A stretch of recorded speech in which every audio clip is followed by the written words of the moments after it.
Welcome to the Females Across the Pond and Beyond podcast. Hi, I'm Clara. Hi, I'm Angie. We're here to share all things email and beyond. We go through the trials and tribulations of running your own business, being your own boss, and sending your own email marketing. As email marketing experts, we're dedicated to helping small businesses thrive so they can have more freedom in their business. Ready to get started? Let's dive into the episode.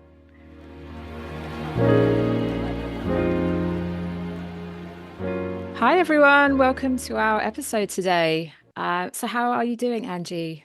Oh, I'm doing great. It's a nice crisp fall day. We'd really had a nice warm weekend, actually. Like it got up to like 77 here Fahrenheit. I don't know what that is for you. But warm, pretty warm Yes. weather. Yeah. But I'm like, this is probably the last of the warm weather for us. Yeah. Um, you know, getting ready for all the fall festivities. Halloween, Thanksgiving, and the holidays are just around the corner. So, Yeah. Yeah. Same. I went to Brighton, which is the sea. Have you heard of Brighton? only in Pride and Prejudice. Oh, well, I have a friend that lives there, so I was there over the weekend and it was just such glorious sunshine. And it just made me think, God, is this the last time I'm going to see the sun for a while? But it was Yes. so nice. It was like being by the sea and just enjoying that long walk along the beach. Mm. So yeah, I really enjoyed it. I love the sun. How long does it take for you to drive out there? Well, I didn't drive because it would be a Oh, nightmare to park. oh, So really? it's Okay. like a 2 hour train. So it's a Oh, 4 hour even round trip. better. Yeah, I mean, that's probably short for you, but for us, it's quite long. Yes, I'm like, that's great. I would love to just and just the fact that you get to just like sit on a train. Yeah, I mean, it's just so nice because I don't actually live near the sea. So it was just Yeah. so nice to go and visit a friend and relax, have lunch, walk around. So yeah, I enjoy those types of weekends because it's just a change of scene, it's nice. Sometimes you need that for sure. Yeah, definitely. Yeah. But how are things going otherwise? Good. I feel like in my business, I'm definitely trying to take it slow right now just because I just feel mentally that's what I need, even though my monkey brain is telling me Black Friday's coming up and you should be doing all this stuff for Black Friday. And I'm just like, I just don't have the energy. Like, I'm Yeah. sorry. I just like if you need help with Black Friday, just reach out to me because I don't know if I have the energy to help. But I will say, like, in taking things like easy and slow, I am working a lot, like, on my business, which That's I great. love. And I've been testing out different styles of newsletters for my own email list. I have about 300 people on my email list. And I would say probably 200 of those people are probably good fits for my email list. I'm kind of finding that some of the lead magnets that I had earlier on in the year didn't bring in the best, which we're going to talk about today, didn't bring in the best quality of subscribers, at least for what I need. But anyway, I digress. So I was trying to like different content to get these people engaged. And one thing that I tried was like a newsletter type email where I had different sections. So like one section was like an email tip. Another section was a workshop shop that's coming up that I thought people should join. Another section was highlighting our podcast. Another section was Mm, like me having a stance on something in the industry. And, it didn't perform as well as I wanted it to. mm, And I only got like, I don't know, a 1% click rate or something like that when I had really? like all of these different types of content that people Mm, could engage with, which could have been overwhelm, content fatigue, too many clicks, right? We know that. yeah. Then a few days later, I just decided to send an email that was like, I was listening to a webinar and I was really inspired by it. And I got on and I was like, honestly, it was about email frequency. And I was like, you know what? Like, I'm too Midwestern nice when you guys tell me that you don't want to send more than one email a week. Like you have to be sending more than one email a week. Like I'm not helping you all when I just enable you not to invest in your email marketing because it can just like be such a big boost in business, for your company, but you have to be emailing people more. And then I just like kind of did a story about that and then told people to go listen to this webinar. And it was very short, very sweet. And I got like a 6% click rate on it. And I was like, okay, like I just need to stick to simple stories, storytelling, one click, one objective for the email, and off you go. Yeah, I obviously the content was relevant to your audience, so That people too. wanted to read it. Yeah. Yeah, it's interesting trying different things. I have a client at the moment, and I had to have a really hard, um, honest talk with him about the fact that his emails are like proper email fatigue. So like they literally all look the same and Yeah. it's all the same content. And it's just like you're boring your audience with the same stuff. Like it's, come on, we need to have some change and differentiation, distinction here. Mhm. They literally like are all the same. And even going through and auditing them, I was just like, this is literally the same thing over and over. And he agreed. And I think it's just a case of not knowing how to step away from that. And I think, have a look at your own emails and look at, your automations. Are they all the same? Do they all look the same or are they slightly different? Do they have distinction? Because that can contribute to email fatigue. So that's another subject for another time, but that's something I'm working on at the moment. And it was a really interesting conversation because a lot of the issues that small business owners find themselves in is because as a result of the decisions they've made. So yeah, it's just about now looking at, how are you setting up yourself for success? Yeah. And I feel like as a small business owner, you've got so much on your plate. It's just easy. You need to send out an email. So you're probably more likely to just send out the same type of emails that you've always sent out because you're comfortable with it. It's quick for you. Like you don't have to think too much about it, but it could be detrimental to your list if you're not, keeping your subscribers engaged with different types of content. Also, and Yeah. there's also too like different layouts and different ways of, sending emails that could get you more engagement, not even just content wise, but even just like design wise, um, Yeah. instead of doing Yeah. all designed emails, a plain text email, or instead of doing all plain text emails, maybe switching it up with some images, like Yeah, absolutely. things like He that. all of his automated emails were the same as well as his campaigns, so they needed to be changed. But I guess a nice segue to what we're going to be talking about today, which is actually a decision around, some of the steps you can take towards growing your own email list. And this is actually important for any of us that have a business. And so really today we're going to be going through some strategies that we recommend and we use for our own clients and for ourselves. We're going to be sharing some tips along the way. There's also maybe some misconceptions around this building, and what you can put in place quite easily for yourself. So let's dive in. So let's talk about the foundations of list building and really the basics. And what we mean by this is essentially growing your subscribers. So we want to, walk you through how to do that, so that you have plenty of people to email. Now you may be thinking, oh, I have 100 people on my list. That's enough. Well, actually, I think, you should always be building your list. Even the Amy Porter Fields of this world need to be growing their list all the time. If you haven't heard of Amy Porterfield, she is a digital superstar in not just email marketing, but a number of digital products. And she has got millions of people on her email list, but she carries on building her list.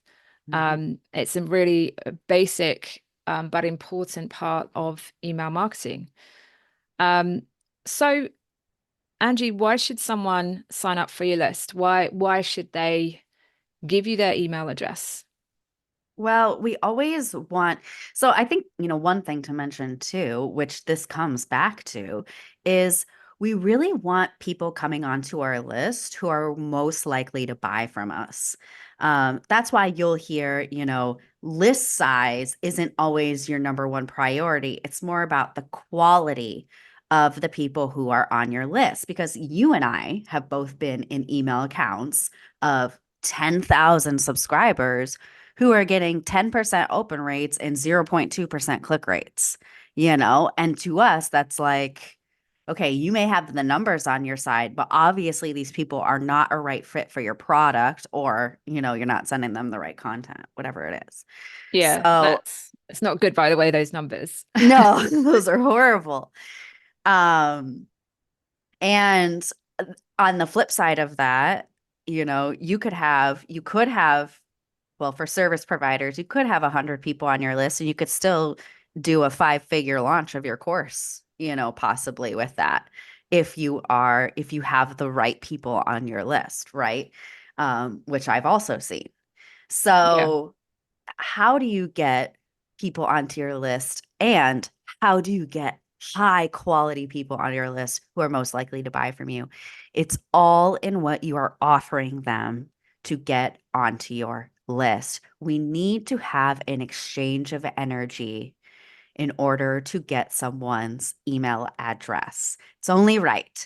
And also it's going to be a lot easier to get somebody onto your email list if you are offering them something in return. And I know a lot of people get overwhelmed with coming up with lead magnets, or what do I offer? And sometimes they'll just be like, well, okay, I'll just say like, get on my email list for updates. And I'm just like, honestly, your list is not going to grow if you do that. I'm sorry. Yeah. Yeah. If you're really serious about email marketing, come up with some, or you need to find something that's going to attract people onto your email list. It's gonna be a lot easier for you to do. So let's talk about lead magnets. I know, Clara, you even said people are getting fatigued by lead magnets, but I think it Yeah. really depends on the type of lead magnet and how well you know your client or customer. Well, actually, just before we get onto lead magnets, there's just one thing I would say that people aren't doing, and it's very simple and easy to do. And I notice this a lot, that people forget this or they bypass it. Hmm. When you when people are on your website, make sure there's a place for them to sign up, even if it is um like even a pop-up or any kind of place for someone to stay in touch with you. Mm. I find that a lot of people don't do that. So let's make sure that wherever people are interacting with us, that there is somewhere for them to stay in touch. But let's talk about lead magnets, because I spent a lot of time with clients previously looking at lead magnets, and I do believe in the power of them, but I think it has to be very, very relevant to your client. No longer can we do just a PDF on here are 5 top tips. I think it has to Yeah. be deeper than that. I think Hmm. people have become, and including myself, you become fatigued by downloading lots of free information and content, and before you know it, you've forgotten what you signed up for. So we have to speak really to the heart of that client, and what is it that we're helping them solve? Um what are they frustrated by? What are they going through right now that you can help them with? And I think if you can write content that really speaks to them in a way that they think, oh my God, I need to read that now, then you're onto something. And I think a lot of the time it isn't about the content itself in the lead magnet, it's about the messaging up front. Yeah. A lot of Yeah. people say to me, oh, is it because, it's too long, or is there something wrong with my lead magnet? And I'll say, no, actually, if you're not getting people downloading your lead magnet and clicking through, it's the messaging up front. It's before they even get to your lead magnet. It's the hook. Do you have something to reel people in to be interested in really resonating with your content, with your messaging? And that really is one of the key places to focus on first, right? Absolutely. It really is all about, are you hitting on the desire that they have or a challenge that they're facing that they really, really want solved. And this is going to solve it for them. And are you effectively communicating that in the title of the lead magnet, on your landing page copy, which could also be the pop-up form or the sign up? Yeah. Here's how you're going to get, you know, 5 simple email templates that you can write in 10 minutes, whatever it is, right? Um, and I think a lot of it too, sometimes we really overcomplicate our copy on those landing pages. And all you got to do is tell people what they're getting out of it, like where they're going to be after they download it. And Yeah. I think it's a lot simpler than what we think it is. Um, Yeah. and short, Definitely. sweet, to the point, right? Yeah. But you're That absolutely right. Because most people don't actually use the lead magnet. They're probably not going to use the lead magnet. So it's really more about just getting them to fill out their information. Yeah, and I think as well, a lot of people, including myself, have short attention spans now, like even more so. I talk about this in one of the talks I used to do a lot on our attention spans are like less than it's into the seconds and it's reduced when we read emails, but even on social media, we are flicking through on TikTok or Instagram. Like we don't have the maybe the desire or the patience to read. We just want to kind of get through and just move on to the next thing. So, with that in mind, what I actually encourage my clients to do, that the solopreneur clients that I have, is think about how, with that in mind, like how do you then speak to people that are really busy, don't have much time? Mm, Could it be that you launch a podcast as a lead magnet? Because this is a fantastic way to do that. Could it be that you release short form video? So you, rather than um, a PDF, you actually, and I've tried this and it actually worked really well for me. And I'm thinking of doing another mm, where I do like a series of 4 videos. mhm, And that's a brilliant way to deliver content because for me, the thought of writing another PDF is like, oh God, I'm not sure I want to do that. I've done quite a few. So I'm feeling like actually I want to try something new. And I think if you are open to video, I'd 100% try it because it's a really great format. And I think for service providers, it's a brilliant way for people to see and hear from you before jumping into to commit to working with you. And I think video mhm, is a brilliant way to do that. So have a think about, with a lead magnet, how can you get your message across in perhaps a different way? mhm. So maybe rather than a PDF, you may want to think about video. Yeah, and a lead magnet in that same sense could be a free workshop. It could be a free Yeah, training, that you maybe do live once. You do a really big push for live once, and then you create an evergreen lead magnet with that training, that yeah, you're always kind of pushing out here and there, and you automate it. And you're absolutely right. Video is a great way for people to connect with you. They're more likely to buy from you if they're hearing you talking, and they have more trust in your expertise, in your confidence and how you're presenting yourself. And I think let's talk a little bit about e-commerce. yes, The typical lead magnet for e-commerce is always, some sort of discount, some sort of free gift. And I think a lot of people really lean on just that 10%, 15% off. mm, And in my experience, I think people are getting a little tired of that.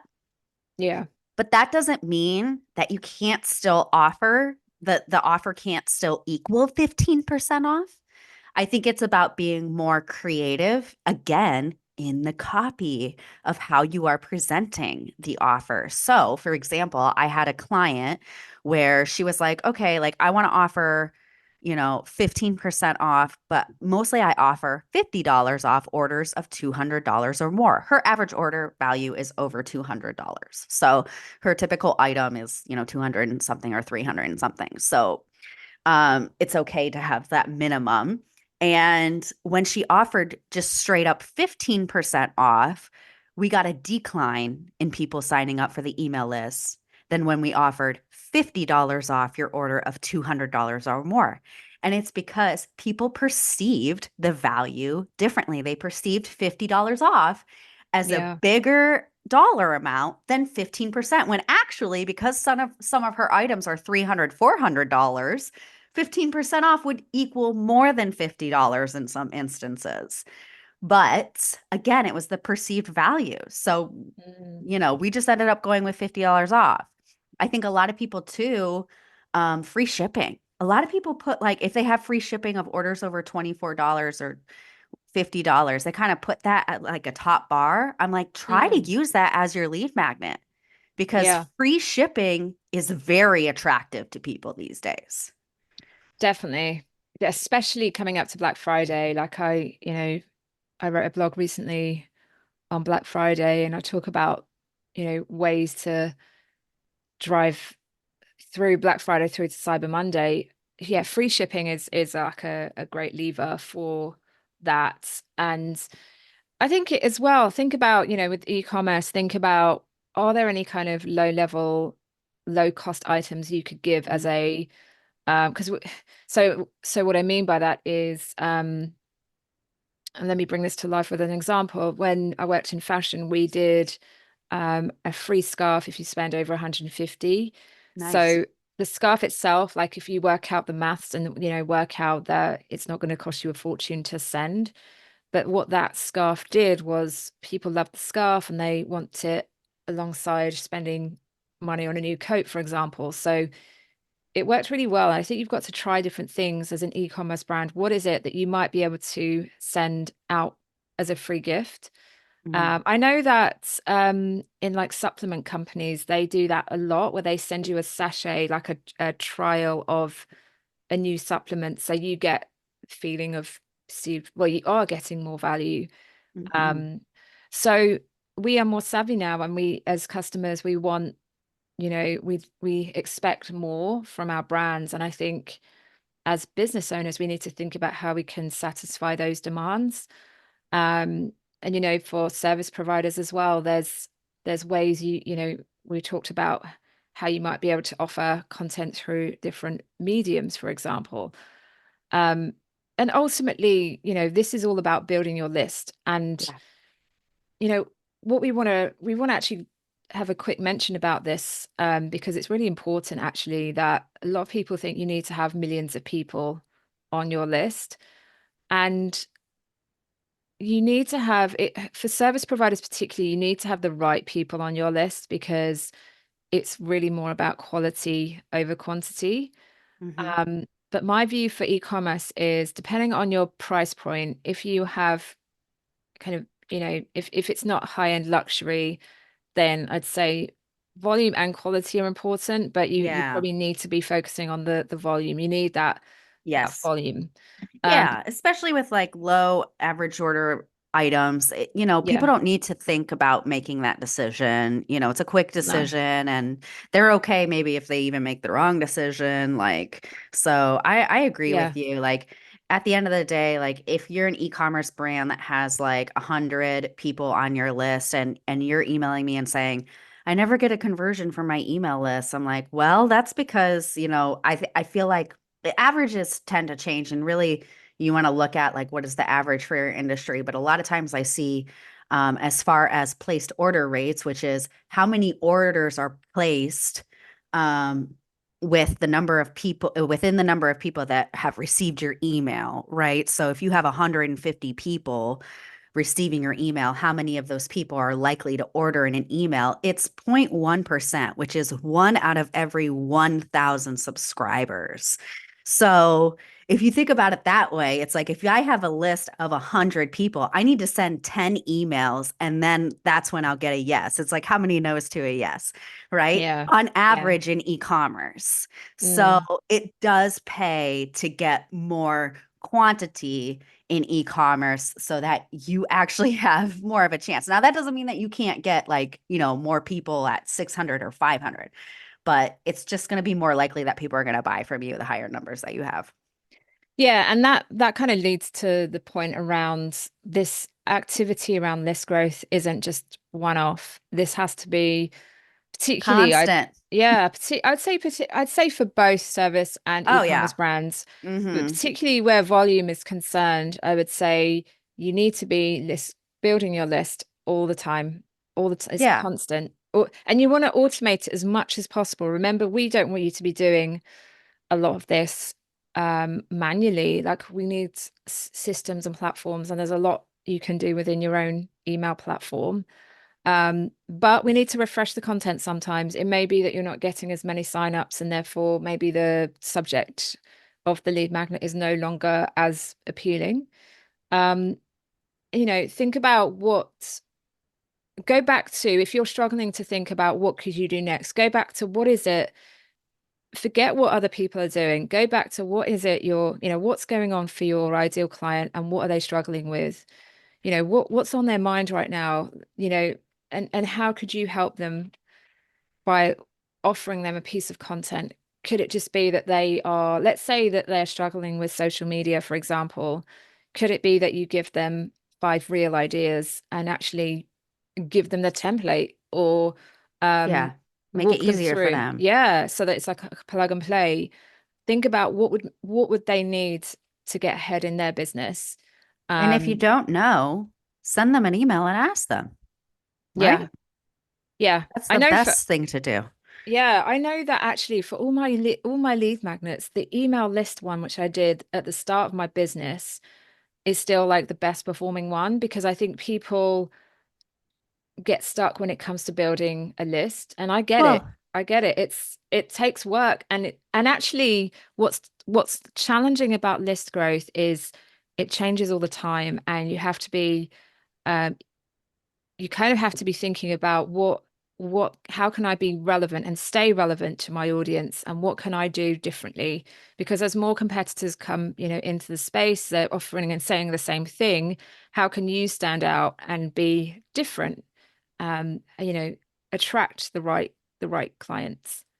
yeah, I would say in all of my surveys to my list for people, growing the list is their number one concern that they say to me. Yeah, But I'm going to call you guys out on this. I don't see that being translated into your marketing. yeah, And the big thing that we are talking about with list growth is it has to be consistent. I mean, it has to be every week you're putting out multiple posts, maybe to join your email list or to download your lead magnet. Or you need to have a concerted effort that's like, okay, this month, in order to get my ideal client, I'm going to do this free workshop. And then in 6 weeks, I'm going to do mm. this to get people on my email list. And then I'm going to do this to get, like, it needs to be part of your marketing plan. It needs to be intentional and it needs to be happening on a weekly basis. And I think that's where a lot of people get hung up. They think that there's going to be some magic thing that's just going to grow their list. They're just going to tap into it and their list is going to just start growing automatically. Yeah, Unless you're investing in ads, that effort needs to come from you. And the reason that ads work so well is because it's a daily ad being pushed to your ideal clients. yeah. So if you're not investing in that, then you need to have something daily being pushed to your ideal clients. And if you're doing it organically, that has to come from you, your efforts, or somebody that you hire. Yeah, completely agree. I think at least once a week, at least minimum, you should be pushing your list. And I know a lot of people will be thinking, wow, that's a lot. But if you think on social media, not everyone sees your content. They only show it to a this is why we always talk about when we say email marketing over Ugh. social media. Um, more people see your emails providing it's opened. But when it comes to social media, not everyone sees your content. So all the algorithms, and there's so many, you know, I don't think anyone can explain or understand how it fully works.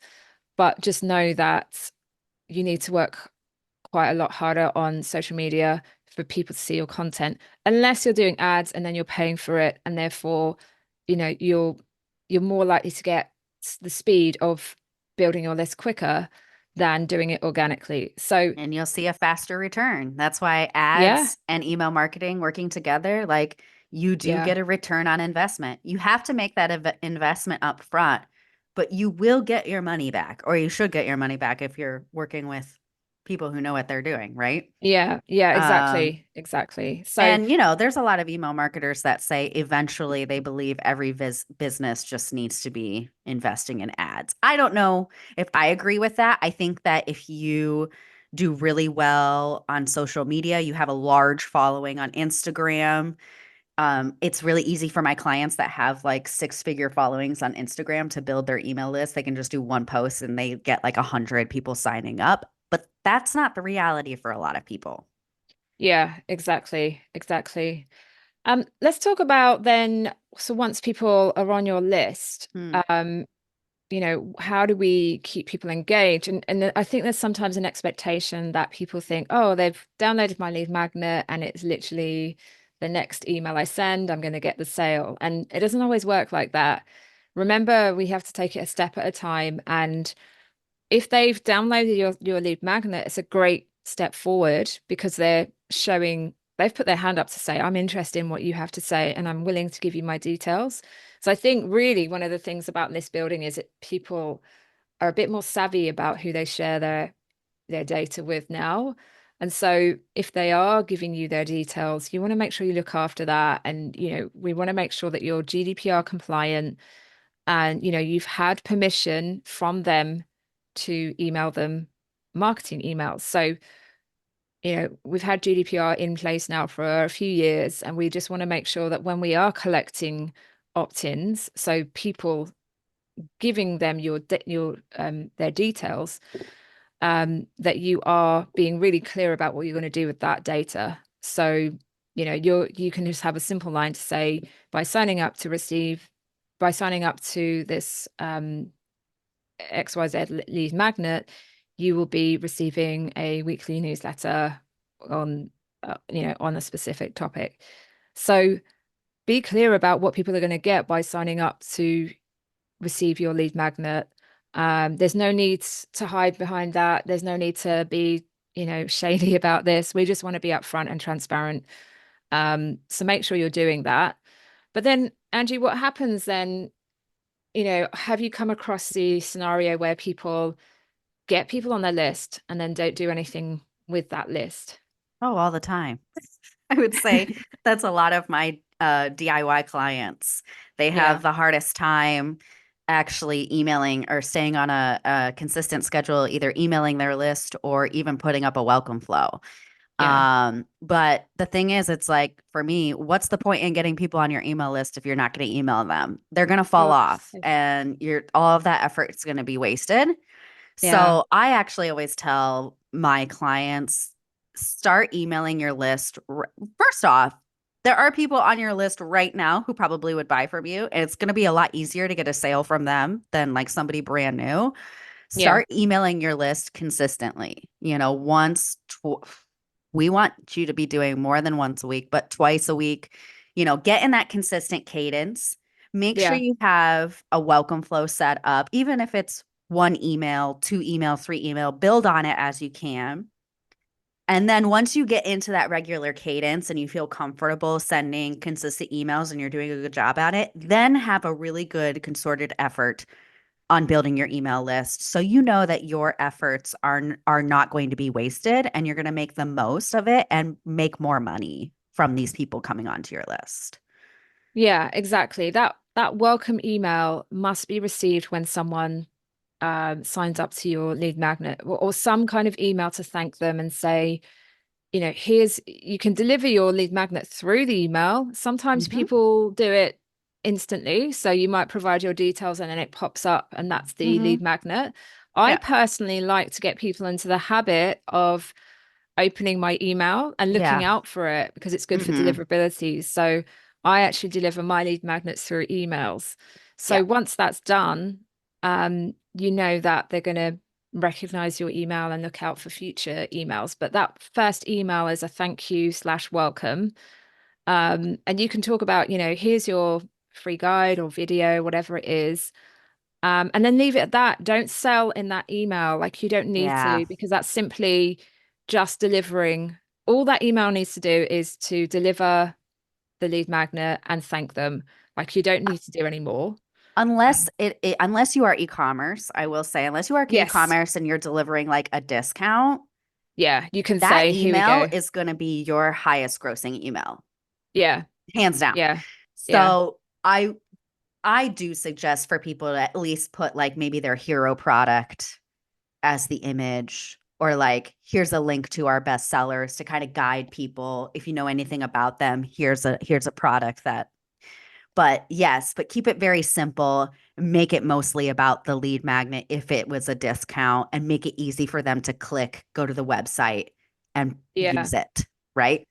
Yeah, I actually would for e-commerce, and this is just my own personal view, is to give them the code there and then, but you can also deliver it through email, but you want them to buy in that moment. Yeah. So I'd test that if you're an e-commerce brand, test giving them the code up front versus delivering it via email. Hmm. Um, but either way, you want to thank them for giving you their details, and then you put them through. It could be a welcome sequence, and it doesn't have to be elaborate. It can just be a bit about your brand, um, and what to expect through future emails and how you can help them.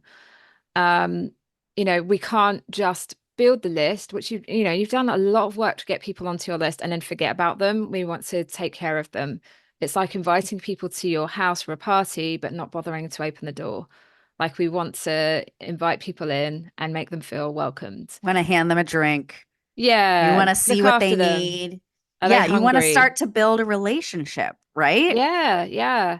We can't just forget about them. Like they've given us, they've taken that step forward, so we need to now meet them in the middle and, Well, and the fact that they have taken that step forward, taken that action to give you their details, that's a big deal. That it means is. that they are warm to buying from you, Yeah, whether they know it or not. It does mean that they're interested in hearing more about your products and services. And the worst thing you can do is not send them information about your products and services. yeah, yeah. It's a shame because that is like you've done all the work, so why not follow it through? But let's talk about a controversial topic that Hmm. comes up a lot for Angie and I in client work, Hmm. and I will always give you the same answer here, and that's no.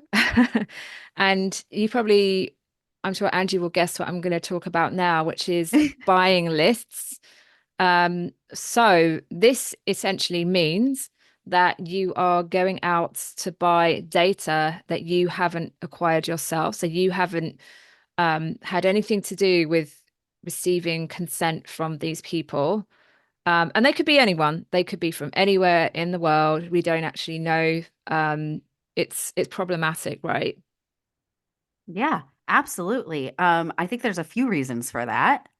One is if you go back to GDPR, and compliance, it is illegal for if the person is, in European countries, is in Canada. I don't know who's all on the list, to be honest. Mm. But it is illegal to email them mass marketing without their explicit consent, without them saying, yes, put Yeah. me on your email list. And quite frankly, you don't know, where these emails are coming from. So I would just right there, I wouldn't want to get fined. um, No, absolutely not. this, Absolutely, like it's terrifying. And like, and it happens. It actually happens. People get yes, fined. of course. Because people don't want that happening. People don't want to be getting emails from someone they didn't sign up to receive them from. Um, I think another reason is which we go back to, it's more about the quality of subscribers. Yes, I know e-commerce, we talked about quantity, but in e-commerce world, it really doesn't matter with quantity if those are all cold emails. If those are all cold emails, your open rates, your click rates are going to tank, your deliverability, you're going to be going into the spam folder. You're not going to sell a thing through your email Yeah. marketing channel, which is a shame. Yeah. So you want people on your list who want to be there. Yeah. So it's going to be a lot easier to sell to them. And I mean, I would say like people who haven't signed up for your email list, I mean, I don't know the chances of getting a sale, but slim to none, probably. Yeah, absolutely. And I think when it comes to buying lists, you've got a very high chance of having deliverability issues. I've come in to work with clients who when you kind of uncover what's happening through an audit, you realize they've bought a list and there's one bad apple, one bad email address, and it's causing havoc with their spam filters. And you might be thinking, oh yeah, what does that actually mean? Well, it could mean that they're not able to send any future emails. Like it could get that serious. And if you're making good money from your email lists, then it could be quite, Yeah. serious. I Hmm. definitely have had some like panicked conversations from clients where they realize they bought a list and it's now causing them problems. And it's really hard to fix. It's possible, but it's a lot of work to fix. So, we say no, don't do it. Um, it's just, yeah, think about it this way. Imagine you received an email from a company you've never heard of. Are you likely to buy from them? Are you likely to trust them? Probably not. Um, so we're very much against buying lists, and it feels like something from the 80s. Like it's not done now. Well, Um, and maybe it worked at one point back in yeah, the day, maybe. but it certainly is not how people are buying now. No. Like people want to be in charge of their buying decisions, and that means they dictate what email lists they get on. Rightfully so. Yeah, and I think GDPR has changed things since the 80s, like I think there's a Yeah. lot more regulation now. And Yeah. that kind of leads us to our last topic of the day, which is cold emails. And just for the definition here, a cold email is kind of linked really to buying lists. It's where you have no prior relationship with, you've never heard of this brand before, and they reach out to you. So, I'm sure we're all familiar with these types of We all get emails. them. Yeah, where that you've never heard of this person and they're trying to sell to you. And it can be intrusive, right? Both Angie and I we don't work in the space of cold emails. It's actually a very separate area or space in email. Essentially, cold emails are without consent. So it can get very kind of I personally don't ever, if anyone ever asks me for help on cold emails, I don't, it's not an area I cover. What are your thoughts on cold emails? Oh yeah. I've had, people in the financial sector really reach out to me the most about this. They want to get a list of cold emails and just kind of send them a mass email about their services. And I'm like, I don't do that. Like, I don't deal with that. Sorry. Yeah, But because like you said, with all of the deliverability measures in place, the spam filters in place, you have to work really hard to, get those emails into the inbox of subscribers, number one. So that means a lot of like switching of IPs. You kind of have to oh, play the system. You have to yeah, like, try to like kind of cheat the system that Google and Yahoo and all of these places have set up so people cannot do cold emailing. And to me, it's just like a waste of time and money. yeah, yeah, Why not create something that your ideal clients really see a lot of value in and get them to come to you yeah. and want to hear from you and your services? Like, that's a no-brainer to me. But Yeah, I agree. I think cold emails can be very problematic because you haven't built that trust and you haven't had consent. And one of the things, as part of GDPR, you need to prove consent, and that can happen, and that is easily done through your email marketing platform. So mhm. cold emails are a whole different area that Angie and I don't work in, and it's very technically difficult to set these up. So we would never, you know, we personally don't focus on this as an area. Some of you may do, and if you have had success with cold emails, we'd love to hear from you. But on the whole, generally, we don't advise it because of all the kind of issues and problems that it could cause. So yeah, cold emails are a no for us. Um, Yeah. so we're going to wrap up now, Angie, unless there's anything else you want to share. No, I think, as I hope, everybody just understands that, if list building should absolutely be a priority, because your email list is your greatest asset, for or one of your greatest assets for your business. Um, And if that is the case, then it needs to become a priority in your weekly marketing tasks. And boy, if you make it a priority, you will reap the benefits. Trust us. Yeah, absolutely. So today we went through the foundations of list building, why it's important, how to get someone onto your list in an honest and ethical way, some strategies for list growth, so how to actually do it, and then what to do once people are on your list, and then how to look after them in the long term. And that's really, something that we encourage, as Angie says, to do consistently and regularly. So don't just see it as a one-off exercise, like once a year. It's actually something you should be doing once a week on social media, growing your list, attracting the right kind of people onto your list. And then it's a no to buying lists and a no to cold emails from our point of view. So what one thing could you implement today from our episode? Is there anything that you think actually I could do that quite easily? Or is there anything that you would like help on or have questions about? Please let us know. Thank you so much for listening on today's episode, and we will hear from you soon. Thank you. Thank you. You've just listened to Females Across the Pond and Beyond podcast with your hosts, Clara and Angie. If you like our content, don't forget to subscribe, rate, and review us on the platform of your choice. Is there something you want to hear about for our next episode? Email us at femalesacrossthepond@gmail.com to let us know. Until next time.